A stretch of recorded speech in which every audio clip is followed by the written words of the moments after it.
E aí, gente, tudo bem? Bom, estamos na reta final na nossa preparação rumo ao Enem, né? Bom, eu sou o Thiago Fernandes, professor de Geografia do QG, e vim hoje então com uma dica, na verdade com algumas dicas de Geografia para você nessa reta final, para que você recorde alguns pontos importantes, para que você arrebente na prova, né, que já está chegando. Tá legal? Bom, hoje eu quero fazer um apanhado duplo com vocês. Lembrar algumas questões ambientais e principalmente uma evolução socioeconômica do Brasil ao longo da segunda metade do século XX. Tudo bem? Até porque é um período extremamente importante e cobrado nessa prova. Eu quero lembrar a vocês, beleza?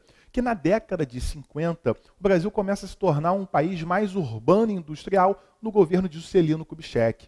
Durante o governo JK, por favor, perceba que minha abordagem nesse aspecto é uma abordagem econômica, uma abordagem espacial. A abordagem política eu vou deixar para um amigo de história, tudo bem? Bom, que nesse momento nós vamos ter uma ideologia de 50 anos em 5, o Brasil querendo crescer 50 anos em 5 de governo. E como o JK vai fazer isso? Através do plano de metas, com investimentos pesados em transporte, energia, indústria, tá? Com a meta síntese Brasília.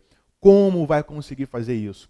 Com a adoção de um modelo econômico chamado de modelo tripé, beleza? Bom, é um tripé econômico, pode aparecer com o nome de Tríplice Aliança do Capital, Capital Tripartido, tudo que falar de três e capital está se referindo a isso que eu vou te explicar. Bom, pegando a ordem histórica da gente, inicialmente o capital privado nacional tinha uma importância industrial maior, né, responsável pelo setor de bens de consumo não durável, indústria têxtil, alimentícia, desde Mauá, por exemplo, no século XIX. Em 30, com Vargas, entra em cena o capital estatal, entra em cena o Estado, investindo pesadamente na indústria de base, siderurgia, metalurgia, beleza? Exemplo, CSN, para a gente, tá? E infraestrutura também, importante. E com o JK, beleza? Nós vamos ter uma participação maior do capital privado internacional, beleza? As multinacionais, que vêm agora com os bens de consumo duráveis, notadamente a indústria automobilística. Então o Brasil vai viver um salto industrial nesse momento. Eu preciso que você se recorde que a indústria automobilística é uma atividade extremamente fértil, importante para o capitalismo. Importante porque carro é status, né? E dentro de uma sociedade onde você é o que você tem e não o que você é, como muitas vezes você é tratado, é importante. E, turma, a indústria automobilística é uma atividade, mais uma vez, extremamente fértil, porque ela não consegue funcionar sozinha, ela não é independente. Ela depende de uma indústria siderúrgica, ela depende de uma petroquímica, borracha, têxtil, tinta, blá, blá, blá. Beleza? Então tem uma dinâmica de grande crescimento industrial. E para abarcar tudo isso, o JK vem com a construção de Brasília. Beleza? Tudo bem? Então é importante ficar atento a isso, a metassíntese. Imagina a demanda industrial que isso não vai trazer para a gente. Bom, então vamos lá. Consequência positiva aqui para a gente, um avanço urbano e industrial. Beleza? Consequência negativa, por exemplo, o aumento da dívida externa no Brasil em relação a esses gastos. Um outro momento relevante para a gente vai ser o da ditadura militar, em que eu vou ter um segundo salto industrial brasileiro a partir de um aprofundamento do modelo tripé, do chamado milagre econômico entre 68 e 73. O Brasil crescendo a taxas superiores a 10% ao ano no seu PIB. Beleza? Só para você ter uma noção, recentemente quem crescia isso no mundo, esse ano não vai representar esse crescimento, é a China. Tá? Então o Brasil foi uma China do mundo entre 68 e 73? Foi, beleza. Tá? Bases disso. Entrada das multinacionais, grande participação no capital internacional, fortalecimento do mercado interno, avanço da infraestrutura, as obras faraônicas, Ponte Rio-Niterói, usina hidrelétrica de Itaipu e por aí vai. Beleza? Grandes obras, emprego, renda, salário, consumo, é o boom. Depois, com o choque do petróleo, o milagre entra em decadência, até que a gente vai chegar na década de 80, a famosa década perdida. Década perdida para economia, porque politicamente, socialmente, década extremamente importante, né? Quer ver um exemplo? Ou quer dizer, alguns exemplos? Olha, redemocratização, a nossa Constituição, movimento de Gratajá, o MST, que independente de você gostar ou não, é importante que você reconheça que é o principal movimento social do Brasil.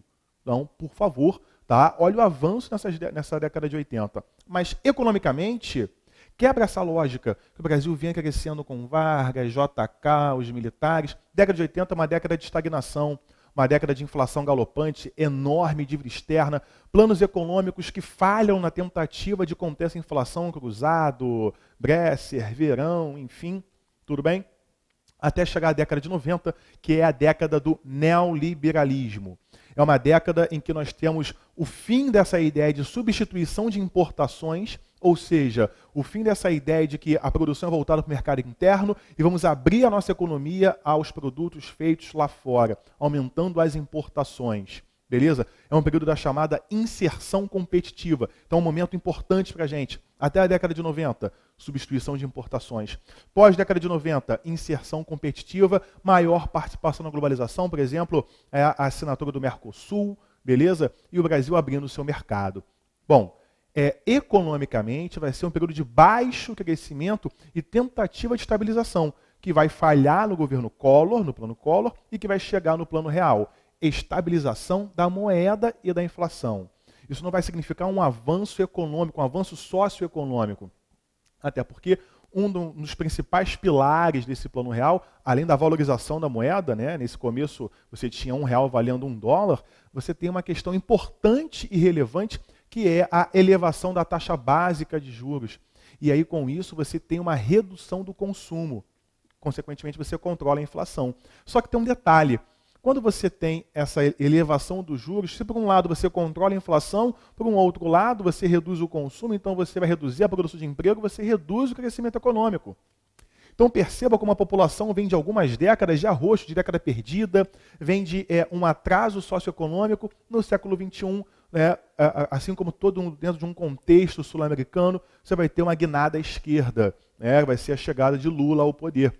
Quando eu falo de um contexto sul-americano, eu gosto de lembrar você que nós temos, por exemplo, Hugo Chávez na Venezuela, Evo Morales na Bolívia, Rafael Correa no Equador, enfim, dentre outros presidentes com um viés mais à esquerda. E aí vai ser um momento de avanço socioeconômico, de aumento real do salário mínimo, beleza? Vai ser um momento em que você vai ter projetos sociais para reduzir a pobreza. Então é importante observar esse ganho mais socioeconômico, beleza? Nesse momento. Então, década de 90, você consegue meio que organizar essa dinâmica econômica. No século XXI, você tem uma expansão, vamos colocar assim, nas condições socioeconômicas.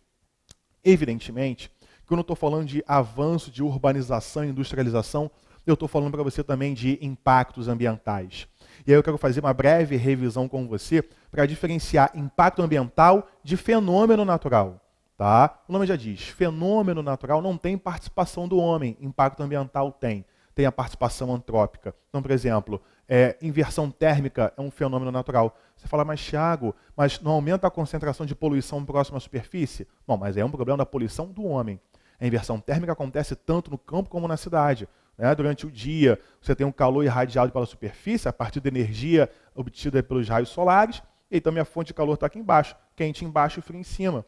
Quando a minha fonte de energia vai dormir, que é o sol, né? Aquela energia se perde, o ar quente sobe e o frio desce. Todo dia.